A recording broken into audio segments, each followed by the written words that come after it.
Denny Indrayana yang dahulunya pernah menjabat Wakil Menteri Hukum dan HAM, Wamenkumham, telah membocorkan bakal putusan Mahkamah Konstitusi tentang sistem pemilu 2024 ini. Anggota DPR akan dipilih partai, bukan dipilih oleh rakyat. Denny Indrayana mengaku telah mendapat informasi soal putusan Mahkamah Konstitusi tentang gugatan sistem pemilihan umum legislatif. Advokat yang merupakan alumnus UGM Yogyakarta ini membuat pernyataan yang mendahului Mahkamah Konstitusi. Secara resmi Mahkamah Konstitusi belum mengumumkan sistem pemilu kepada publik. Statement Denny Indrayana mengundang sejumlah politikus angkat bicara. Apalagi Denny mengaku mendapat informasi itu dari orang yang dianggapnya kredibel.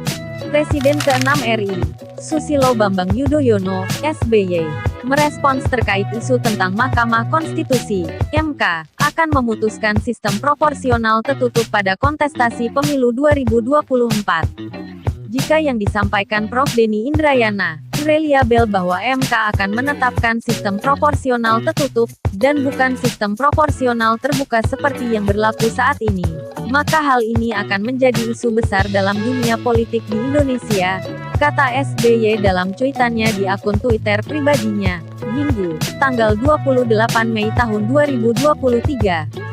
Pertanyaan pertama kepada MK, apakah ada kegentingan dan kedaruratan sehingga sistem pemilu diganti ketika proses pemilu sudah dimulai? Ingat DCS, daftar caleg sementara, baru saja diserahkan kepada KPU. Pergantian sistem pemilu di tengah jalan bisa menimbulkan chaos atau kekacauan, ujar SBY. Pertanyaan kedua SBY kepada MK, benarkah undang-undang sistem pemilu terbuka yang sudah berjalan ini bertentangan dengan konstitusi?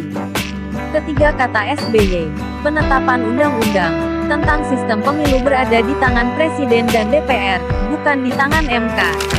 Oleh karenanya, semestinya Presiden dan DPR punya suara tentang hal ini. Apalagi, kata dia, mayoritas partai politik telah sampaikan sikap menolak pengubahan sistem terbuka menjadi tertutup. Apabila statement Denny Indrayana dan respon dari SBY benar, maka skenario pemilu terbongkar atau bocor, dan negara diambang chaos atau kekacauan.